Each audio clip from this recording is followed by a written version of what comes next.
PM Modi का तूफानी चुनाव प्रचार जारी। आज भी जम्मू और यूपी में करेंगे 3 चुनावी रैलियों को संबोधित। जम्मू के कठुआ से होगी रैलियों की शुरुआत।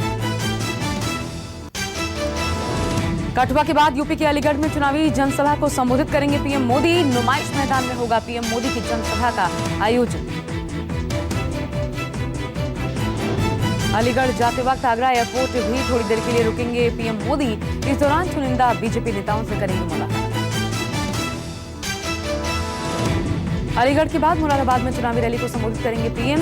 मझोला के बुद्धि विहार में करेंगे जन संकल्प रैली को संबोधित।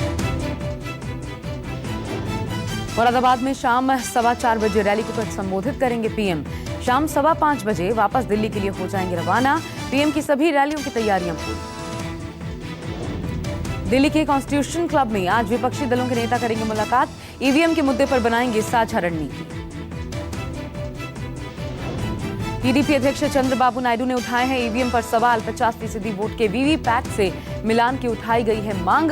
केंद्र पर लगाया है चुनाव के कामकाज में दखल देने का आरोप। लोकसभा चुनाव के पहले चरण से ही विपक्ष उठा रहा है ईवीएम पर सवाल। टीडीपी अध्यक्ष चंद्रबाबू नायडू ने शनिवार को की चुनाव आयोग में शिकायत। बोले पहले चरण के मतदान के दौरान आई 4583 ईवीएम में खराबी।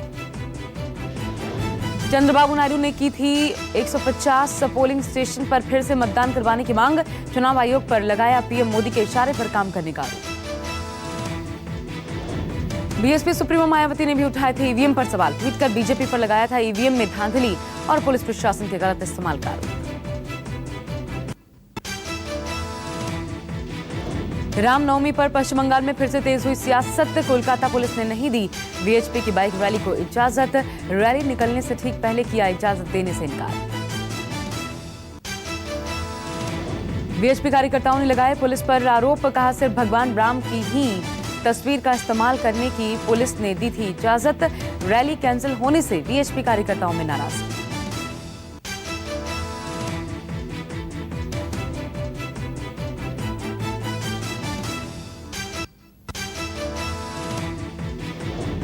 कांग्रेस ने जारी की लोकसभा उम्मीदवारों की नई लिस्ट। 18 नए उम्मीदवारों के नाम का किया ऐलान। कांग्रेस ने रोहतक से पूर्व सीएम भूपेंद्र सिंह हुड्डा के बेटे और सिटिंग एमपी दीपेंद्र सिंह हुड्डा को दिया टिकट। पूर्व केंद्रीय मंत्री कुमारी शैलजा को अंबाला से बनाया उम्मीदवार। हरियाणा से ही अशोक तंवर को पार्टी ने बनाया सिरसा से उम्मीदवार। श्रुति चौधरी को भी भिवाड़ी महेंद्रगढ़ सीट से दिया टिकट। कांग्रेस की नई लिस्ट में हरियाणा के 6, मध्य प्रदेश के 3 और उत्तर प्रदेश के 9 उम्मीदवारों के नाम शामिल।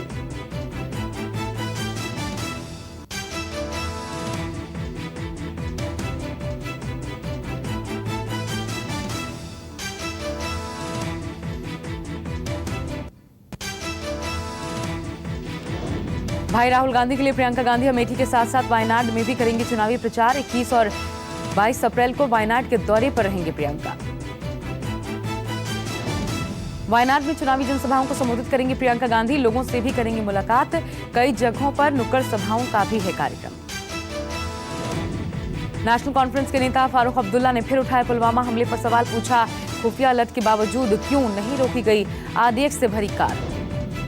फिर उमर अब्दुल्ला का पत्थरबाजों के लिए प्रेम। ट्वीट करके कहा सरकार बनी तो हटाएंगे पत्थरबाजों के खिलाफ दर्ज केस। उमर अब्दुल्ला ने लिखा कि अगर उनकी सरकार बनती है तो वो पीएसए यानी कि पब्लिक सेफ्टी एक्ट लागू करेंगे और पत्थरबाजों के खिलाफ दर्ज मामलों को वापस लिया जाएगा। दिग्विजय सिंह के खिलाफ बीजेपी भोपाल से साध्वी प्रज्ञा ठाकुर को उम्मीदवार बना सकती है। शिवराज सिंह के विदिशा से चुनाव लड़ने की खबर।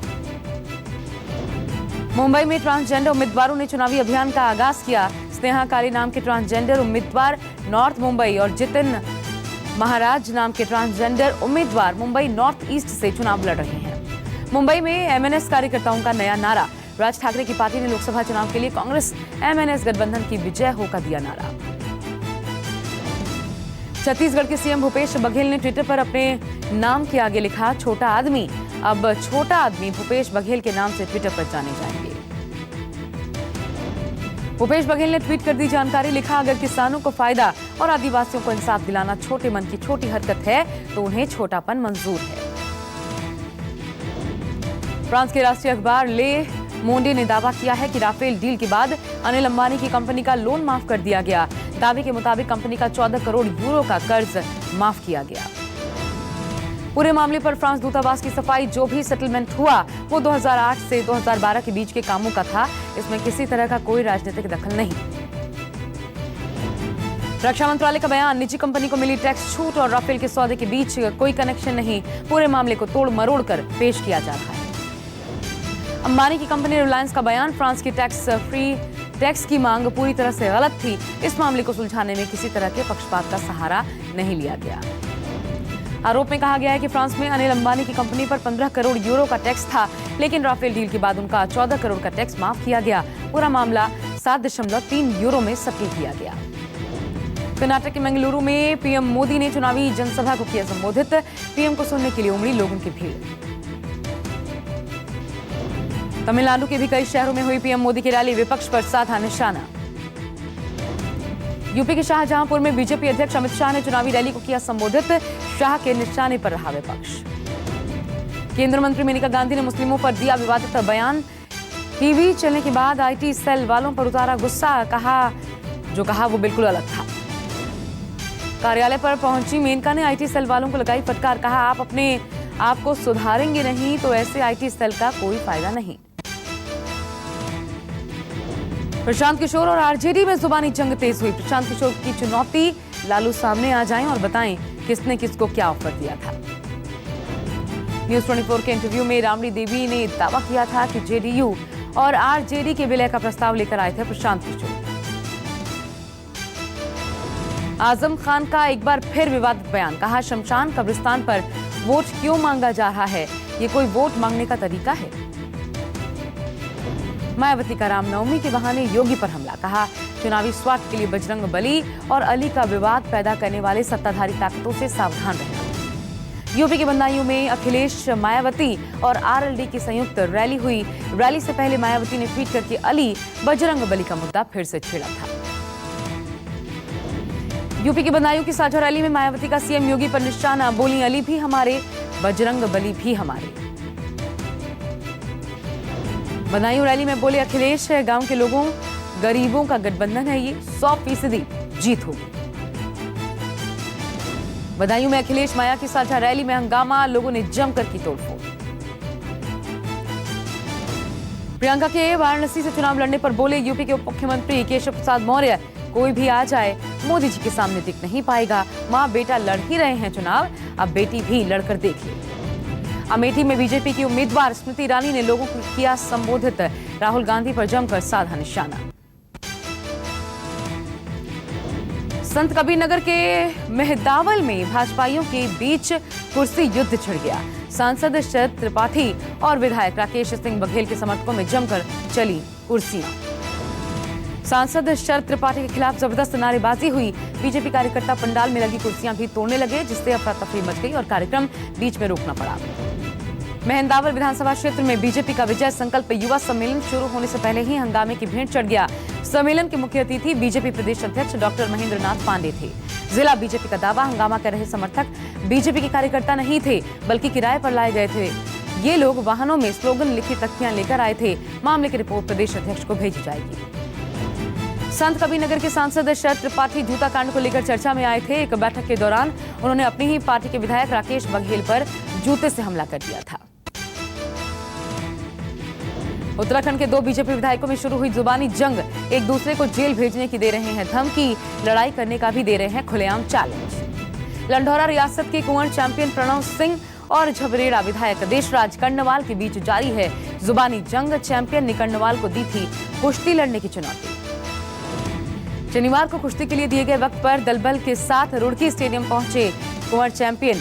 कर्णवाल के ना पहुंचने पर कसा तंज, बता दिया काला चूहा। कई दिनों से खुलकर सामने आ गई है बीजेपी विधायकों के बीच की लड़ाई। दोनों एक दूसरे को दे रहे हैं जान से मारने की धमकी, अब शब्दों का भी कर रहे हैं इस्तेमाल। यूपी के पूर्व कांग्रेस विधायक अजय कपूर को राहुल गांधी ने बनाया राष्ट्रीय सचिव। बिहार का प्रभार भी सौंपा। कानपुर से टिकट चाह रहे अजय कपूर के बीजेपी में शामिल होने की खबर थी। बिहार में महागठबंधन में फिर दिखी तकरार। सुपौल से कांग्रेस का टिकट पाई रंजीत रंजन का आरजेडी विधायक और लोगों ने विरोध किया। असम के चिरांग में एआईयूडीएफ नेता बदरुद्दीन अजमल का विवादित बयान, कहा चुनाव बाद चाय की दुकान चलाएंगे मोदी, पकौड़े भी बेचेंगे।